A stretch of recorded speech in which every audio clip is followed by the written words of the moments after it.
अस्सलाम वालेकुम स्टूडेंट्स। आज हमने पेपर 3 कोर सॉल्व करना है। अक्टूबर नवंबर 2024 ये इसका टाइम है और ये मार्क्स हैं। बाकी इंस्ट्रक्शन से आप वेल अवेयर हैं जो P1 और P2 में थी। MCQs वाले पेपर कोर और एक्सटेंडेड में वही वाली हैं। स्टार्ट करते हैं अपना paper. Question number 1, figure 1.1 shows speed time graph for a cyclist riding a bicycle. State the speed of cyclist at time 15 seconds. 15 second में जो स्पीड है, ये 15 सेकंड को हाईलाइट करके ये देखें 8 है। सिंपल आपने 8 यहाँ पर राइट डाउन कर देना है। बी है describe the motion of cyclist from time 0 to 5 seconds. 0 से 5 सेकेंड तक ये वाली स्ट्रेट लाइन है। ये स्ट्रेट लाइन रिप्रेजेंट कर रही है कि जो स्पीड है वो इंक्रीज़ कर रही है, और स्पीड जब इंक्रीज़ करती है या चेंज होती है तो इसका मतलब है कि जो ऑब्जेक्ट है वो एक्सेलरेट कर रहा है। तो इसका मतलब 0 से 5 सेकंड में साइकिल जो है वो एक्सेलरेट कर रहा है।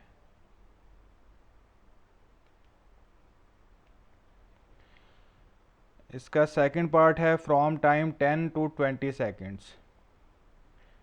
10 सेकेंड्स और 20 सेकेंड्स।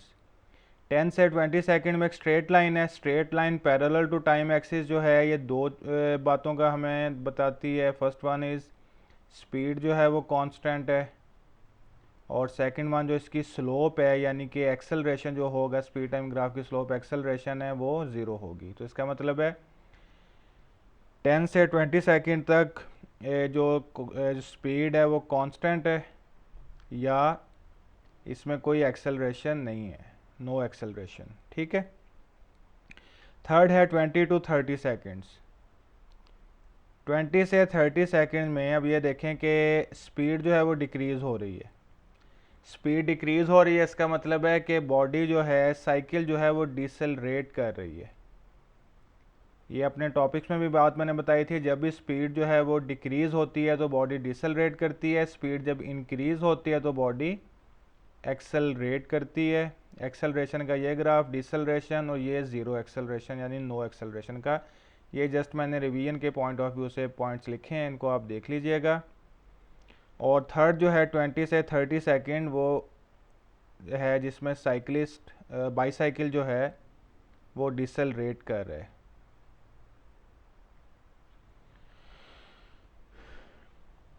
पार्ट सी है calculate the distance travelled by a cyclist from 20 to 30 seconds. 20 से 30 सेकेंड तक हमने डिस्टेंस फाइंड करना है। सबसे पहले देखें स्पीड टाइम ग्राफ में जो डिस्टेंस है ये दो क्वांटिटीज़ को डिवाइड करके फाइंड आउट होगा या मल्टीप्लाई करके फाइंड आउट होगा। ये जस्ट एक रिवीजन है, अगर आपको पता है तो डायरेक्ट आप इसको सॉल्व करेंगे। मैं जस्ट एक रिवीजन करवा रहा हूँ। अगर तो ये v/t से डिस्टेंस फाइंड होता हो तो हम कॉन्सेप्ट यूज़ करेंगे स्लोप का या ग्रेडियंट का, और अगर ये v और t मल्टीप्लाई से हो तो फिर हम जो है ग्राफ का एरिया फाइंड आउट करेंगे डिस्टेंस को फाइंड आउट करने के लिए। तो हमें पता है जो डिस्टेंस है वो vt के इक्वल होता है, तो इसका मतलब है कि हम इस ग्राफ का एरिया फाइंड करेंगे, स्लोप फाइंड नहीं करेंगे। ठीक है। स्लोप फाइंड करेंगे तो वो एक्सेलरेशन के इक्वल आएगी, जो भी हमने बात ये डिस्कस की है एक्सेलरेशन डिसेलरेशन की। तो इसका मतलब है कि 20 से 30 सेकंड तक का ये जो एरिया है, ये जो एक ट्राइंगल बन रही है, इसके ये जो सारा एरिया है ये हमें डिस्टेंस ट्रेवल्ड की इंफॉर्मेशन प्रोवाइड करेगा। अब ये एरिया हमने फाइंड कैसे करना है? सबसे पहले 20 से 30 सेकंड में हमने देखा ज्योमेट्रिकल शेप कौन सी बन रही है, ये है राइट एंगल ट्राइंगल।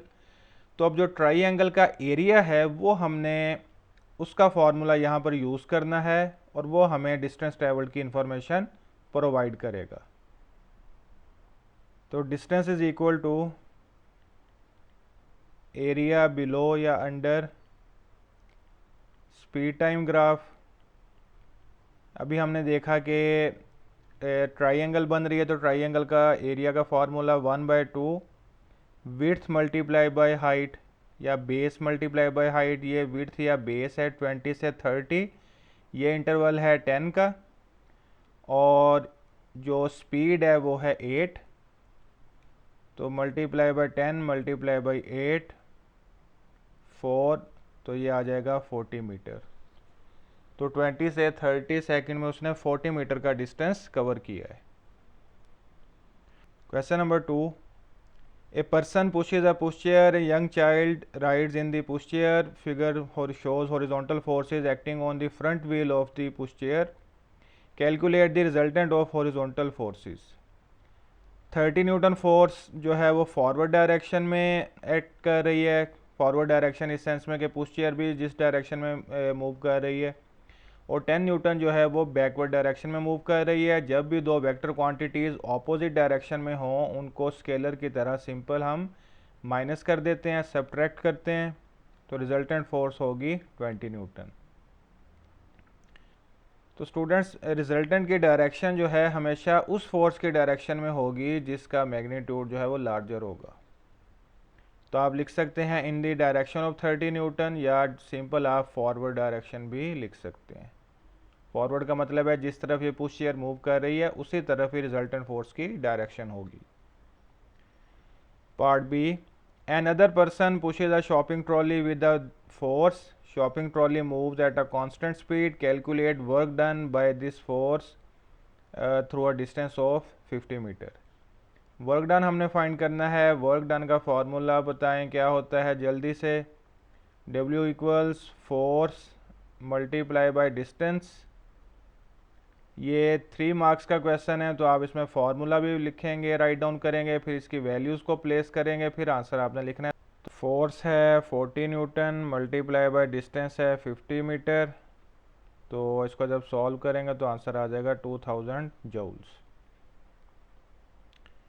पार्ट 2 है, work done on the shopping trolley as it starts moving is transferred into other energy stores straight to such energy stores. जब ये ट्रॉली मूव करेगी तो ये जो सरफेस है और ये जो टायर है इनके दरमियान फ्रिक्शन होगी। फ्रिक्शन की वजह से सबसे पहले तो थर्मल एनर्जी यहाँ पर होगी, thermal energy of tyre,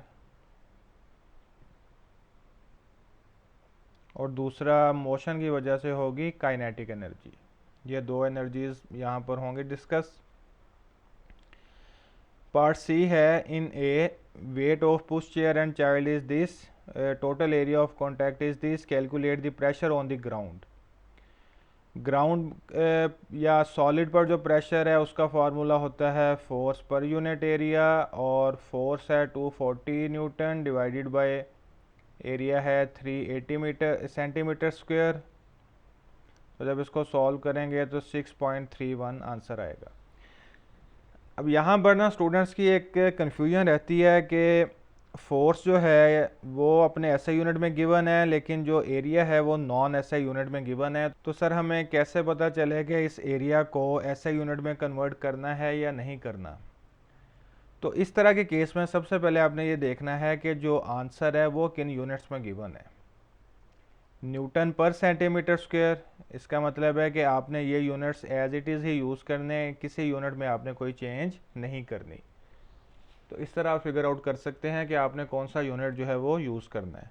question number 3, A student determines the density of metal. Figure shows a irregularly shaped piece of metal and some equipment.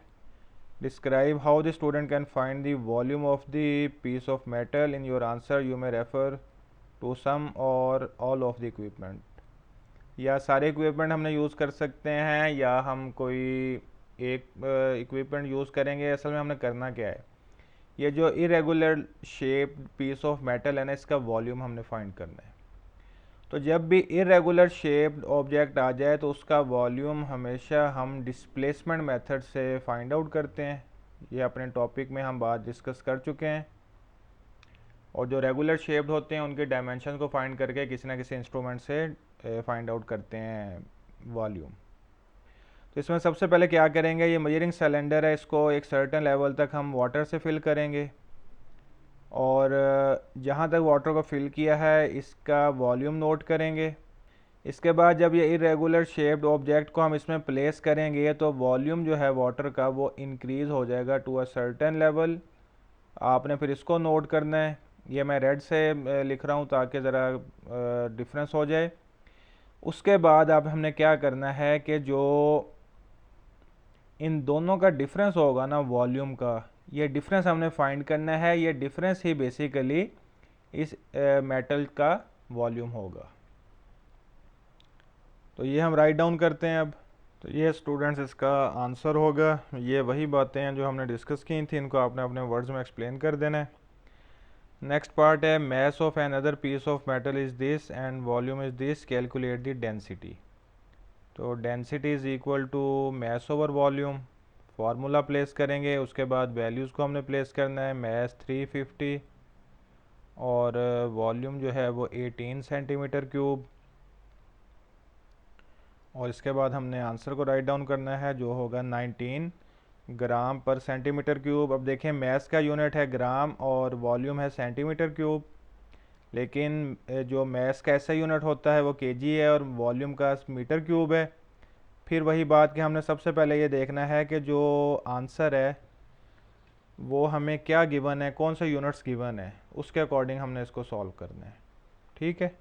Question number 4, figure 4.1 shows energy transfer in a lamp. Input given है, output energy given है। State the value of wasted output energy. Waste find करना है हमने, तो wasted energy के लिए input minus output करेंगे। 40 minus 28, तो आंसर आएगा 12 joules. This is the wasted output energy. Part 2 है energy that is wasted is transfer to an energy store. State the energy store that is increase by wasted energy. Wasted energy से जौन सी energy store increase होगी वो है thermal energy. ये just आपने name ही यहाँ पर मेंशन करना है। पार्ट बी है if 15 watt lamp is switched for 5 minutes, calculate electrical work done. Power is equal to work done per unit time, तो work is equal to power multiply by time. Power जो है वो 15 वाट है और time. अब यहाँ पर एक कन्फ्यूजन स्टूडेंट्स को आती है कि पावर तो अपने ऐसा यूनिट में है, क्या टाइम को हमने अपने ऐसा यूनिट में कन्वर्ट करना है या एज इट इज़ 5 लिखना है। इस केस में हमने क्या करना है, तो स्टूडेंट्स आपने ये बात माइंड में रखनी है। जैसे पहले भी मैंने आपको बताया था, जो आंसर में यूनिट गिवन है वो आपकी इस कन्फ्यूजन को दूर करेगा। आंसर में यूनिट है जूल्स, जो कि वर्क का या एनर्जी का ऐसा यूनिट होता है। तो इसका मतलब है अगर आपको आउटपुट पर ऐसा यूनिट चाहिए तो जो मैथमेटिकल वैल्यूज़ हैं उनमें आपने जो यूनिट यूज़ करना है वो भी ऐसा यूनिट में ही होना चाहिए। तो इसका मतलब है टाइम को आप ऐसा यूनिट में कन्वर्ट करेंगे और ऐसा यूनिट में कन्वर्ट करने के लिए इसको 60 से मल्टीप्लाई करेंगे तो ये सेकंड में हो जाएगा। और इसको जब आप सॉल्व करेंगे इसका आंसर होगा 4500 जूल्स। मैं यहाँ लिख देता हूँ। और टाइम के लिए आप एक्स्ट्रा अगर स्टेप करना चाहें यूँ भी कर सकते हैं। टाइम जो है 5 मिनट्स है, तो 5 को आप 60 से मल्टीप्लाई कर दें, ये हो जाएगा 300 सेकंड्स। तो यहाँ पर आप 300 सेकंड्स जो हैं वो भी पुट कर सकते हैं, किसी तरह भी आप इसको कर सकते हैं। तो आंसर आपका सेम है। Question part C, lamp uses electrical energy that is generated by a wind turbine. Figure shows wind turbine. Describe 3 energy transfers that take place when energy from sun causes electrical energy to be generated by the wind. 3 energy transfers हमने बताने हैं। सबसे पहले है सन से यहाँ पर आएगी हीट एनर्जी। हीट एनर्जी की वजह से जो एयर है वो राइज अप होगी और एयर के पास आ जाएगी काइनेटिक एनर्जी। ये मैं वर्ड्स लिख रहा हूँ ताकि आपको ये पता चले कि हमने, बल्कि जब भी आप थ्योरी का क्वेश्चन सॉल्व करने लगें तो सबसे पहले इस तरह का एक ब्रेनस्टॉर्म बनाएं, फार्मूलाज वाइज बना लें या थ्योरी वाइज बना लें, ताकि आपको पता चले कि आपने किस सीक्वेंस से ना इस क्वेश्चन को लेके चलना है और क्या क्या इसमें आपने राइट डाउन करना है। तो उस वजह से दूसरा फिर आपको ये जो मार्क्स अटेन करना इजी हो जाएगा क्योंकि सबसे ज़्यादा स्टूडेंट्स की मार्क्स की जो डिडक्शन है वो इन्हीं क्वेश्चन में होती है। तो इसलिए ये वाला एक पॉइंट आप याद रखें, बाकी पेपर में या बाकी क्वेश्चन में इसकी प्रैक्टिस भी हम करेंगे। इसी तरह इसी मेथड को मैं फॉलो करूँगा ताकि आपको ये पता चले कि थ्योरी का जो थ्योरेटिकल क्वेश्चन है उसको आपने कैसे सॉल्व करना है और उसकी थ्योरी को कैसे आपने राइट डाउन करना है। सन से होगी हीट एनर्जी जो मिलेगी एयर मॉलिक्यूल्स को, और वो हीट अप होने की वजह से मूव करेंगे, लेस डेंस हो जाएंगे, मूव करेंगे, उनकी काइनेटिक एनर्जी आएगी, और ये काइनेटिक एनर्जी जो है टरबाइंस को रोटेट करवाएगी, और टरबाइन रोटेट करेंगी तो नेक्स्ट प्रोसीजर में फिर इलेक्ट्रिकल एनर्जी प्रोड्यूस होगी जनरेटर से। तो ये 3 टाइप्स ऑफ एनर्जीज हो गई हैं, हीट है, काइनेटिक एनर्जी है और इलेक्ट्रिकल एनर्जी है। अब इसको एक पैराग्राफ की फॉर्म में हमने राइट डाउन करना है। ये स्टूडेंट्स इसका आंसर होगा। ये जो तीनों एनर्जीज़ हैं इनको मैंने हाईलाइट कर दिया, एक दफ़ा इसकी रीडिंग कर लें। ये जो इलेक्ट्रोमैग्नेटिक वेव मैंने लिखा है ये बेसिकली इंफ्रारेड रेडिएशन ज़्यादातर होती हैं जो हीट प्रोड्यूस करती हैं। आप यहाँ पर इंफ्रारेड का वर्ड भी यूज़ कर सकते हैं, जस्ट आप इलेक्ट्रोमैग्नेटिक वेव का वर्ड भी यूज़ कर सकते हैं। Question number 5, Figure 5.1 shows a metal box. Air in the box is at room temperature. Air cannot leave or enter the box. Describe the motion, separation and arrangement of air particles in the metal box. Air चूँकि gas है तो सबसे पहले तो इनकी जो motion है वो रैंडम होगी, और second separation, air particle gas हैं तो गैस पार्टिकल्स की जो सेपरेशन है वो सॉलिड और लिक्विड दोनों से ज़्यादा होती है तो मोर सेपरेशन होगी।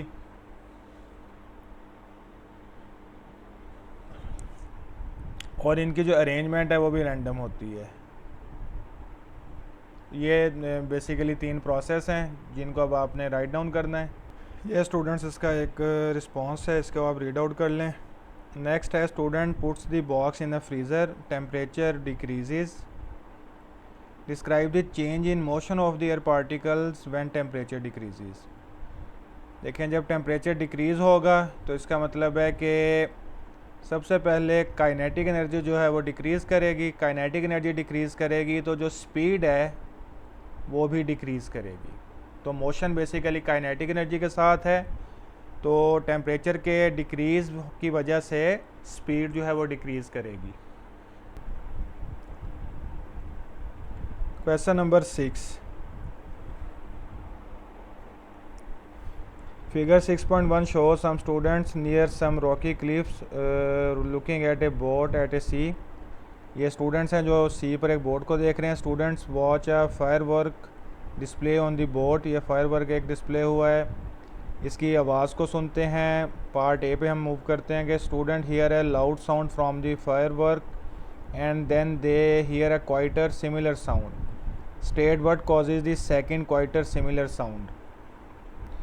देखें स्टूडेंट्स अब यहाँ से साउंड वेव जो है मूव करेंगी। अब यहाँ पर 2 प्रोसेस होने हैं। ये कुछ साउंड वेव जो हैं दरमियान में जो एयर है उसमें एब्जॉर्ब भी होंगी, ठीक है, और कुछ साउंड वेव जो हैं यहाँ से रिफ्लेक्ट बैक होंगी। इन दोनों केसेस में जो साउंड एनर्जी है वेव की वो लूज़ होगी। उस लॉस की वजह से जो साउंड है ना वो क्वाइटर होगी। तो इस केस में हम राइट डाउन करेंगे क्लिप से जब साउंड रिफ्लेक्ट करेगी यानी कि पहले कोलाइड करेगी फिर रिफ्लेक्ट करेगी, तो कोलिजन की वजह से साउंड ने अपनी एनर्जी को लूज़ करना है, जिसकी वजह से जो है एनर्जी लूज़ होगी तो वो क्वाइटर हो जाएगी। आहिस्ता आहिस्ता उसकी जो इंटेंसिटी है वो कम होना शुरू हो जाएगी, इस वजह से क्वाइट होगी। पार्ट बी है time from when student see the firework burst to when they hear the first loud sound is this. Time given है, calculate the distance, speed given है। फायरवर्क और स्टूडेंट के जो दरमियान का डिस्टेंस है वो हमने फाइंड करना है। तो स्पीड गिवन है, s is equal to vt, ये फार्मूला अप्लाई करेंगे, और स्पीड है 340 मल्टीप्लाई बाय टाइम है 1.3। तो इसको सॉल्व करेंगे तो आंसर बनेगा 440 metre. Question number 7, A student demonstrates 3 different processes that change the direction of water waves in a ripple tank. ये 3 प्रोसेसेस गिवन है। हमने इनके ना नेम बताने हैं इन प्रोसेसेस के। फर्स्ट वन है जब लाइट वेव किसी बैरियर से स्ट्राइक करती हैं या कोलाइड करती हैं तो वो रिफ्लेक्ट करती हैं। तो यहाँ पर जो प्रोसेस होगा वो रिफ्लेक्शन है। पार्ट 2 में है, अब यहाँ पर देखेंगे ये एक ऑब्स्टेकल है और ये वेव्स इस ऑब्स्टेकल के अराउंड बेंड हो रही हैं। तो बेंडिंग ऑफ जो वेव्स हैं ये होती है diffraction.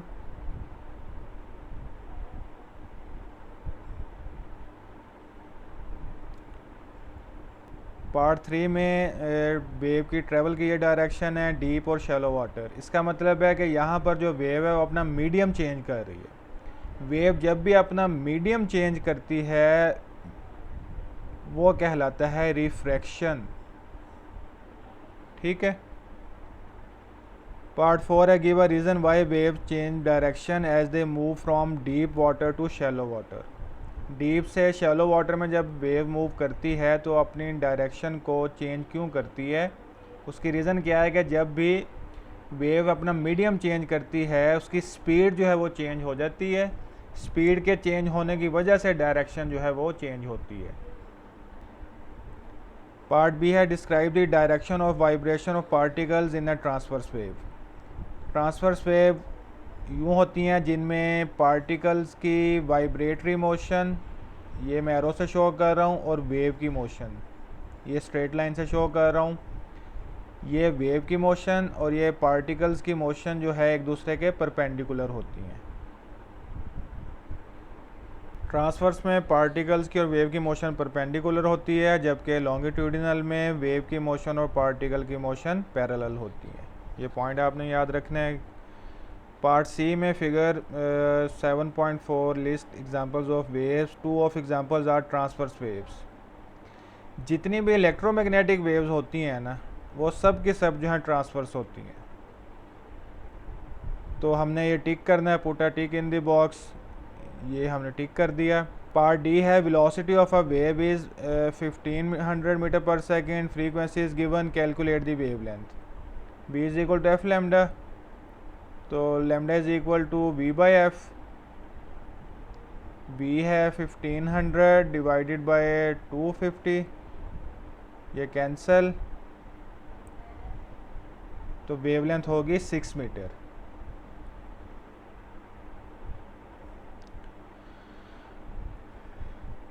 Question number 8, figure 8.1 shows a ray diagram for a thin converging lens. ये पोजीशन वगैरह गिवन है। पार्ट 1 में हम चलते हैं। Determine the distance of image from the centre of lens. ये इमेज है, ये सेंटर है।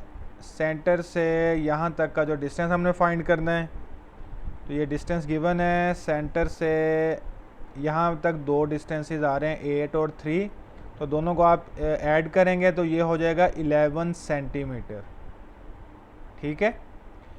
लेकिन अब ये देखें यहाँ पर यूनिट कौन सा यूनिट है, मीटर। तो इसका मतलब है आपने 11 सेंटीमीटर को मीटर में कन्वर्ट करना है। तो इसके लिए क्या करेंगे, इसको आप 100 से डिवाइड करेंगे। ये सब मैं आप लोगों के लिए कर रहा हूँ, आपने पेपर में तो डायरेक्ट सॉल्व करना है, इसको अलहदा से लिखने की ज़रूरत नहीं है।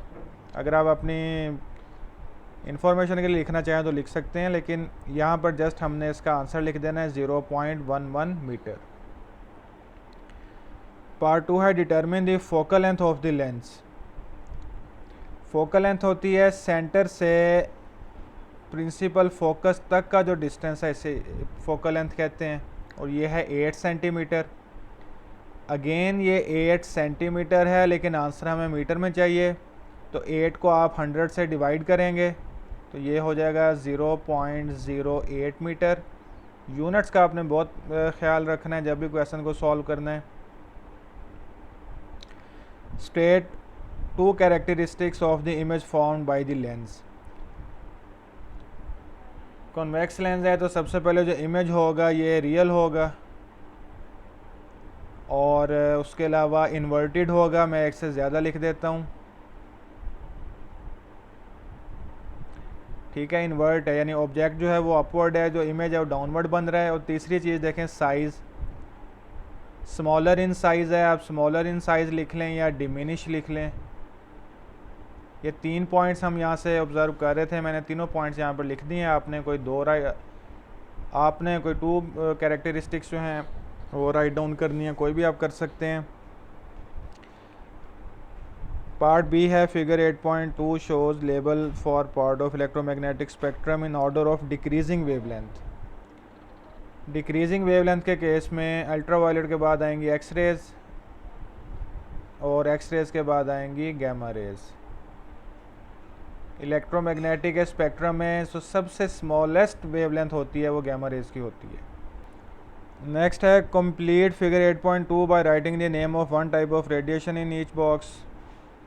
ये हमने राइट डाउन कर लिया है। 2 है state one use of the ultraviolet radiation. काफ़ी सारे इसके यूजेस हैं, मैं एक यूज़ इसका लिख देता हूँ, सिक्योरिटी मार्कर।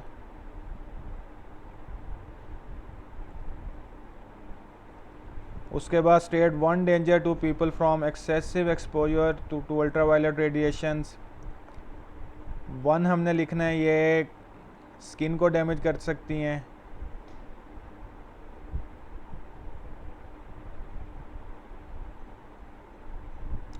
सेल्स को भी डैमेज कर सकती हैं, आइज़ को भी डैमेज कर सकती हैं। तो हमने एक लिखना था तो मैंने एक लिख दिया, राइट डाउन कर दिया। Question number 9, a student test various materials to determine whether they are conductor or insulator. Student uses this circuit. Part A है student connects a piece of tin metal between X and Y. Describe how the student can determine whether tin is an electrical conductor. यहाँ पर अगर tin को connect किया और ये अगर conductor है तो कंडक्टर का एक साइन होता है कि उसमें से जो करंट है वो पास करता है। तो जैसे हम यहाँ पर स्विच को क्लोज़ करेंगे, बैटरी को प्लेस करेंगे तो करंट पास करेगा। कन्वेंशनल करंट की हम बात करें, सबसे पहले यहाँ पर लैंप जो है वो ग्लो करेगा। उसके बाद जब ये टिन में से करंट पास करेगा, हमें कैसे पता चलेगा? जब करंट ने ना अपना कंप्लीट सर्किट जो है वो पूरा करना होता है, तो जब यहाँ से करंट पास करेगा टिन में से, तो यहाँ से पास होने के बाद वो एम मीटर में से पास करेगा। तो एम मीटर की हमें एक रीडिंग आएगी, वो रीडिंग हमें शो कर देगी कि जो यहाँ पर टिन है वो एक कंडक्टर है। और अगर यहाँ हम इंसुलेटर लगा देंगे तो इंसुलेटर के केस में एम मीटर कोई रीडिंग हमें शो नहीं करेगा, इससे पता चल जाएगा वो इंसुलेटर है। ये इसका रिस्पॉन्स है स्टूडेंट्स। पार्ट बी है describe electrical conduction in metal. Use your idea about electrons in your answer. Metal में फ्री इलेक्ट्रॉन्स होते हैं और फ्री इलेक्ट्रॉन को जब हम वोल्टेज अप्लाई करते हैं तो वो जो है मूव करना शुरू कर देते हैं इलेक्ट्रिक फील्ड के ऑपोजिट। सपोज़ देखें ये कंडक्टर है, इसको मैंने यहाँ पर अप्लाई किया, इसके अक्रॉस वोल्टेज अप्लाई किया है। इसमें इलेक्ट्रॉन्स हैं, नेगेटिव टर्मिनल जो है इलेक्ट्रॉन्स को रिपेल करेगा, इलेक्ट्रॉन जो हैं वो इस डायरेक्शन में मूव करेंगे जब हमने वोल्टेज को अप्लाई किया है। और इलेक्ट्रॉन की जो मोशन है वो इलेक्ट्रिक फील्ड की मोशन के अपोजिट है, क्योंकि आपको पता है कि इलेक्ट्रिक फील्ड जो है वो पॉजिटिव से नेगेटिव होती है और कंडक्टर में जो इलेक्ट्रॉन्स हैं वो इलेक्ट्रिक फील्ड के अपोजिट मूव करते हैं। तो यही हमने इसमें राइट डाउन करना है, ये इसका रिस्पॉन्स होगा। Question number 10, in an experiment a student uses an electrical heater connected to a power supply. Current in heater is 2.2 ampere, voltage is 12 volt. Calculate energy transfer in 90 seconds. तो electrical energy है और देखें ये current है और voltage है और time है। तो इलेक्ट्रिकल एनर्जी हमने फाइंड करनी है। तो यहाँ से अगर ये फार्मूलाज के बेस पर ही आप यहाँ से फिगर आउट कर सकते हैं। वी और आई अगर हैं तो इसका मतलब है पावर का कॉन्सेप्ट है, power is equal to energy by time, और which implies energy is equal to power multiply by time. और पावर जो है वो वी और आई के इक्वल होती है। तो यहाँ से थर्ड स्टेप हमारा होगा वी आई इंटू टी। इसमें वैल्यूज़ को प्लेस कर दें, वी 12 है, करंट 2.2 और टाइम जो है 90 सेकंड्स है। और इसको हम सॉल्व करें तो इसका आंसर बनेगा, आंसर मैं यहाँ पर वो राइट डाउन कर रहा हूँ जो आपके मार्किंग स्कीम में लिखा है। वैसे आंसर इससे थोड़ा कम आएगा, वो आप देख लेंगे, लेकिन वो आंसर भी एक्सेप्टेबल होगा। मैंने यहाँ पर मार्किंग स्कीम वाला आंसर यहाँ पर लिखा हुआ है, ठीक है। पार्ट बी है, power supply is connected to electrical mains by cable that consist of 3 wire, state name of each wire. 3 wires होती हैं। सबसे पहली लाइव वायर है जिसमें से वोल्टेज या करंट आ रहा होता है। एक होती है न्यूट्रल वायर, और न्यूट्रल वायर जो है सर्किट को कंप्लीट करती है। और थर्ड होती है अर्थ वायर या ग्राउंड। ये बेसिकली अगर कोई करंट की लीकेज हो जाए तो ये प्रोटेक्शन करती है किसी भी इलेक्ट्रिकल अप्लायंस की या किसी भी कंडक्टर की। वो कोई एक पर्सन, ह्यूमन बॉडी भी हो सकती है। तो ये 3 वायर्स जो हैं वो यूज़ होती हैं। पार्ट सी है, power supply includes a transformer, voltage across the primary VP given है।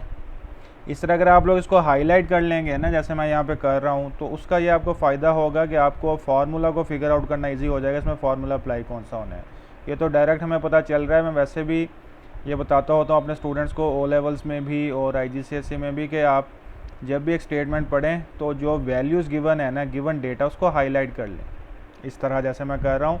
इससे आपको फिगर आउट करना इजी हो जाएगा कि जो एंड रिज़ल्ट पे फार्मूला अप्लाई कौन सा करना है। Number of turns in the primary NP given है और NS हमने फाइंड करने हैं। तो NS over NP is equal to VS over VP। NS is equal to VS divided by VP multiply by NP। यहाँ पर वैल्यूज़ पुट करें। VS की वैल्यू 12 है, VP की वैल्यू, ये आप यहाँ पर भी कर सकते हैं सारा, इस मैंने अब यहाँ पे शुरू कर दिया है। तो divided by 228 multiply by NP है 760। तो जब इसको सॉल्व करेंगे तो आंसर आएगा 40। क्वेश्चन नंबर 11,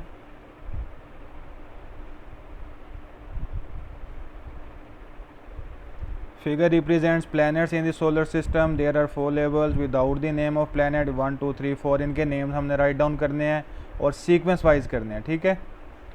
तो ये वाला होगा मर्क्यूरी, वीनस, अर्थ, और ये सेकंड वाला जो है यहाँ पर ये होगा मार्स, जुपिटर, और ये होगा सैटर्न, ठीक है। ये नाम लिखने थे हमने इनके। पार्ट बी है, describe how planets in the solar system are formed, use your idea about the accretion model, you may draw diagram as a part of your answer. यहाँ पे सन है तो डायग्राम आप खुद भी ड्रॉ कर सकते हैं, वो आप किसी बुक से उसको देख भी सकते हैं। जी स्टूडेंट्स, ये इसका रिस्पांस है, ये जो क्वेश्चन था। इस क्वेश्चन को ज़रा दोबारा अंडरस्टैंड करते हैं कि प्लैनेट्स किस तरह फॉर्म होते हैं using idea about accretion model. Accretion model basically यही होता है कि सबसे पहले डस्ट और गैस के पार्टिकल्स थे, ठीक है। ये जो गैस और डस्ट के पार्टिकल्स हैं, ये किसी भी जो सन होता है, सन के अराउंड ये रोटेट कर रहे होते हैं, गैस और डस्ट के पार्टिकल्स।